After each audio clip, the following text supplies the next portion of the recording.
ঢাকা সচিবালয়ে আজ সকাল থেকে একটি অস্বাভাবিক নীরবতা লক্ষ্য করা গেছে। পে কমিশনের দপ্তরে স্বাভাবিক কার্যক্রম চললেও গতকাল যে উত্তেজনা ছিল আজ তা নেই।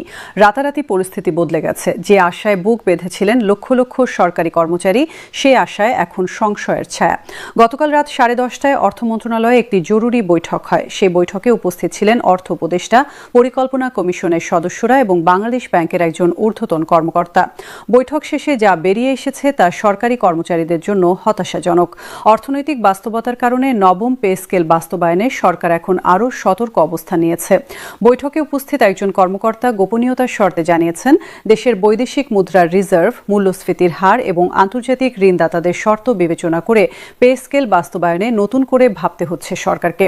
আন্তর্জাতিক মুদ্রাকোষের সাথে সরকারের যে সমঝোতা রয়েছে তাতে সরকারি ব্যয় নিয়ন্ত্রণের শর্ত আরোপ করা হয়েছে। এর অর্থ এই নয় যে পে স্কেল বাতিল হচ্ছে, তবে বাস্তবায়নের পদ্ধতি এবং হার নিয়ে পুনর্বিবেচনা চলছে।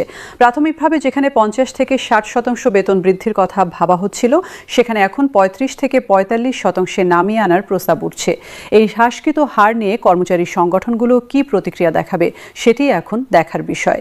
বাংলাদেশ ব্যাংকের সর্বশেষ তথ্য অনুযায়ী দেশের বৈদেশিক মুদ্রার রিজার্ভ এখন $20 বিলিয়ন নিচে। আমদানি ব্যয় বৃদ্ধি এবং রপ্তানি আয় স্থবিরতার কারণে এই পরিস্থিতি সৃষ্টি হয়েছে।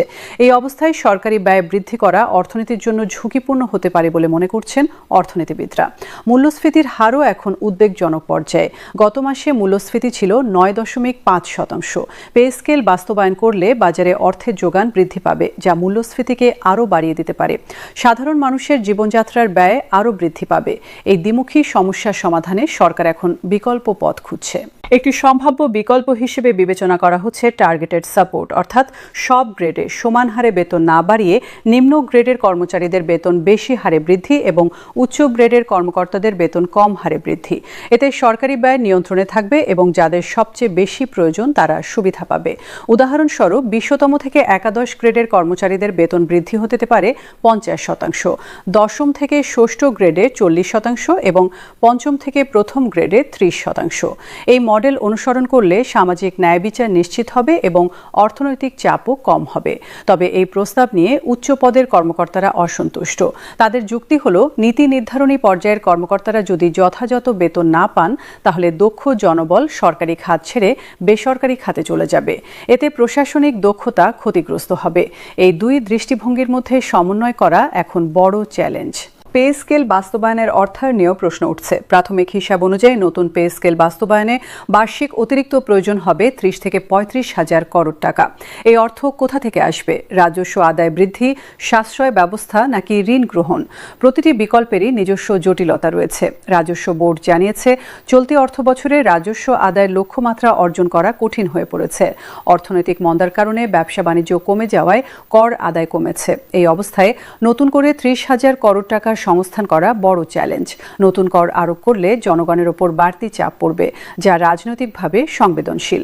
বিকল্প হিসেবে সরকারি ব্যয় সাশ্রয়ের কথা বলা হচ্ছে। অপ্রয়োজনীয় প্রকল্প বন্ধ করা, প্রশাসনিক ব্যয় কমানো এবং দুর্নীতি রোধের মাধ্যমে অর্থ সাশ্রয় করা যেতে পারে। তবে বাস্তবে এই সাশ্রয় কতটা হবে তা নিয়ে সংশয় রয়েছে। বছরের পর বছর ধরে এই কথা বলা হলেও বাস্তবে খুব একটা ফল দেখা যায়নি। আন্তর্জাতিক ঋণ নেওয়ার সুযোগও সীমিত। IMF এবং বিশ্ব ব্যাংক ইতিমধ্যে শর্ত সাপেক্ষে ঋণ দিয়েছে। সেই শর্তের মধ্যে রয়েছে সরকারি ব্যয় নিয়ন্ত্রণ। এই অবস্থায় বেতন বৃদ্ধির জন্য আরও ঋণ নেওয়া সম্ভব হবে কিনা তা নিয়ে সন্দেহ রয়েছে। কর্মচারী সংগঠনগুলো অবশ্য এসব যুক্তি মানতে রাজি নয়। তারা বলছেন, অর্থনৈতিক সংকট সরকারের ব্যর্থতার ফল। সেই ব্যর্থতার মূল্য কেন দেবে সরকারি কর্মচারীরা? জীবনযাত্রার ব্যয় বৃদ্ধির সাথে তাল মিলিয়ে বেতন না বাড়লে তারা সংসার চালাতে পারবে না। তাদের এই ন্যায্য দাবি পূরণ করা সরকারের নৈতিক দায়িত্ব। বাংলাদেশ সরকারি কর্মচারী কল্যাণ ফেডারেশনের সভাপতি আজ সকালে এক সংবাদ সম্মেলনে বলেছেন, সরকার যদি পূর্ণ হারে পে স্কেল বাস্তবায়ন না করে তাহলে তারা কঠোর কর্মসূচি গ্রহণ করবে। কাজ বন্ধ, মানববন্ধন, এমনকি অবস্থান ধর্মঘটের হুঁশিয়ারিও দিয়েছেন তিনি। এতে প্রশাসনিক কাজকর্ম মারাত্মকভাবে ব্যাহত হতে পারে। অন্যদিকে জনগণের একটি অংশ মনে করছে সরকারি কর্মচারীদের বেতন বৃদ্ধির চেয়ে নিত্যপণ্যের দাম নিয়ন্ত্রণ এবং সাধারণ মানুষের জীবনযাত্রার মান উন্নয়নে মনোযোগ দেওয়া উচিত। সরকারি কর্মচারীরা ইতিমধ্যে নিয়মিত বেতন এবং চাকরি নিরাপত্তা পাচ্ছেন। দেশের বিশাল জনগোষ্ঠী যেখানে দৈনিক মজুরিতে জীবনযাপন করছে, সেখানে সরকারি কর্মচারীদের বেতন বৃদ্ধি বৈষম্য বাড়াবে। এই বিতর্কের মধ্যে একটি গুরুত্বপূর্ণ প্রশ্ন হল, পে স্কেল কি শুধু বেতন বৃদ্ধির বিষয় নাকি এটি একটি বৃহত্তর সংস্কারের অংশ হওয়া উচিত?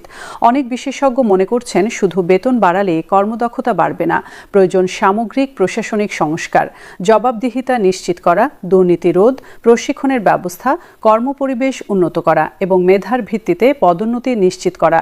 এই সব কিছুই পে স্কেলের সাথে যুক্ত করা উচিত। অন্যথায় শুধু বেতন বৃদ্ধি দিয়ে কাঙ্ক্ষিত ফল পাওয়া যাবে না।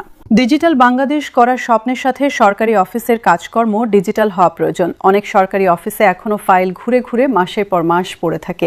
ই গভর্নেন্স চালু করা, সেবা প্রদানের স্বচ্ছতা আনা এবং জনগণের সাথে সরকারের দূরত্ব কমানো, এই সব কিছুই পে স্কেল সংস্কারের সাথে যুক্ত করা উচিত। শিক্ষা ও স্বাস্থ্য খাতে কর্মরত সরকারি কর্মচারীদের অবস্থা আরও জটিল।